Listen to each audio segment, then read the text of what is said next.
રાજકારણ માટે નહીં, પણ જેનું અન્ન આપણા પેટમાં જાય છે એવો જગતનો તાર, એની ન્યાય નથી, એની જાહેર નથી, એની ભાગ નથી, 18 વર્ષ ખેતી હારે સંકળાયેલા છે, એ મજદૂરી સાથે જોડાયેલા છે, અને આવા લોકો જો જીવશે નહીં ને તો આવતા દિવસોમાં ભારે મોટી કઠણાઈ અમરેલીમાં. ગુજરાતમાં 25મી તારીખથી કમોસમી વરસાદનો રાઉન્ડ શરૂ થયો છે, જે અંતર્ગત રાજ્યમાં 10 લાખ હેક્ટરથી વધારેની જમીનને નુકસાન થયું છે. આ બધામાં વધારે નુકસાન અમરેલી જિલ્લાના ખેડૂતોને થયું છે. તો ખેડૂતોને પાક નુકસાની સામે સહાય અપાવવા માટે સાથે જ અન્ય મુદ્દાઓને લઈને અમરેલી કોંગ્રેસ આક્રમક બની છે. આવતીકાલથી કોંગ્રેસ ખેતી બચાવો સત્યાગ્રહ શરૂ કરવા જઈ રહી છે, જેની માટે કોંગ્રેસ નેતા પરેશ ધાનાણી દ્વારા ચીમકી ઉચ્ચારવામાં આવી છે કે જો આ કાર્યક્રમને તંત્ર મંજૂરી નહીં આપે તો આ કાર્યક્રમ થઈને જ રહેશે. ખેડૂતો માટે જેલમાં જવા પણ તૈયાર છે. નમસ્કાર, જમાવટ સાથે હું છું પાર્થ.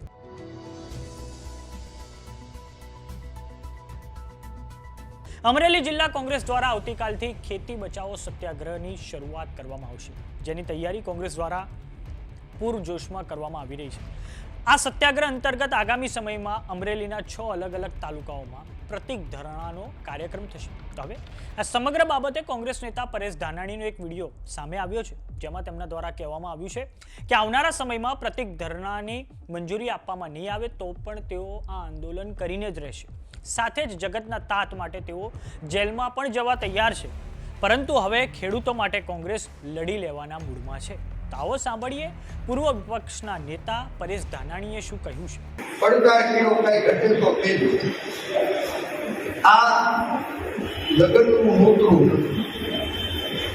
આપણે જાહેર જીવનમાં એક રાજકીય સામાજિક સંગઠન તરીકે પ્રજાને જોડવા અને પ્રજાને જોડવામાં અમરેલી કુકામાં વડિયાની અંદર હું મારા સંદીપભાઈ બેઠા છે, રવજીભાઈ આરે વાત થઈ છે, મનીષભાઈને પણ સંદેશો મૂક્યો છે, અને બધાએ ત્રણેય યુનિટના આગેવાનો આરે ચર્ચા કરી જે વ્યવસ્થા સક્ષમ કરવાની થાય એ વ્યવસ્થામાં હું તમારી ભેગો. આપણે જિલ્લા સમિતિને કહેવાની જરૂર નથી. આ પહેલી વાત. બીજી ચોખવટ નથી કરતો, પણ કોઈ તાકાતથી આપણે આ કાર્યક્રમો કરવા. બીજી વાત, 12,000 પત્રિકાઓ છપાઈ, જે વોટ્સએપમાં તમને પત્રિકા મોકલી આપણા 12 મુદ્દાની મુખ્ય માગણીઓ અને આપણા આખા જિલ્લાનો કાર્યક્રમ, એ જ પત્રિકા છપાઈ.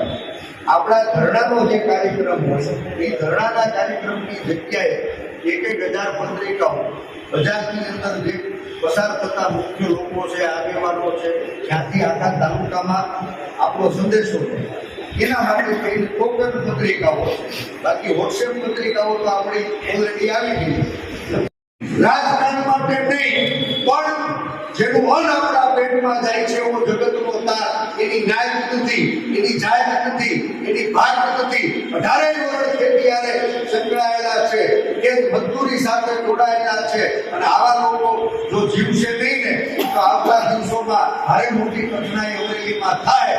એટલે કઠણાઈમાંથી અમરેલીને બચાવવા, સૌરાષ્ટ્રને બચાવવા અમરેલી જિલ્લો એનું એન્જિન બને એવી આપ સૌને વિનંતી. પહેલી વાત, બેનર એક ખર્ચા મુદ્દા તારીખ સમય જે નક્કી કરી છે એ મુજબ કાલ બે છપાવી દીધા. એટલે બેનર પણ અહીંયાથી તાલુકા કોંગ્રેસ સમિતિને આપવામાં. ત્રીજી વ્યવસ્થાની જરૂર છે મંજૂરી. તો અહીંયા ગોરદાદા માની નરેશભાઈ અધેરીઓ ઊભા છે. આખા જિલ્લા કક્ષાએથી મંજૂરી માટે જિલ્લા કોંગ્રેસ સમિતિ વતી માનની જિલ્લા કલેક્ટરશ્રી અને જિલ્લા પોલીસ વડાને આપણી અહીંથી અરજી થઈ જવાની છે, અને એની નકલ 5 પ્રાંતને મોકલી દે. તો અહીંયાથી જિલ્લા કક્ષાએ આપણા આખા કાર્યક્રમની મંજૂરીની કાર્યવાહી થવાની છે. આવનારા સમયમાં અમરેલી જિલ્લામાં કોંગ્રેસ અલગ અલગ 6 જગ્યાએ કરશે ખેતી બચાવો સત્યાગ્રહ.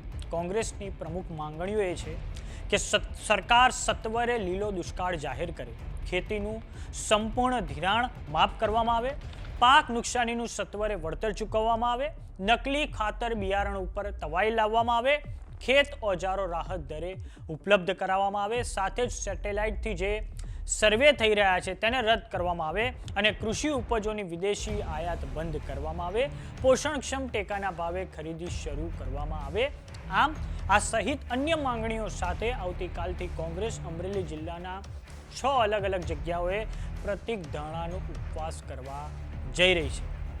અને આ અંતર્ગત 3જી નવેમ્બરે બગસરા, 4થી નવેમ્બરે ખાંભા, 5મી નવેમ્બરે જાફરાબાદ, 6ઠ્ઠી તારીખે સાવરકુંડલા, 7મી નવેમ્બરે બાબરા, 8મી નવેમ્બરે અમરેલીમાં પ્રતીક ધારણાનો કાર્યક્રમ કરવામાં આવશે.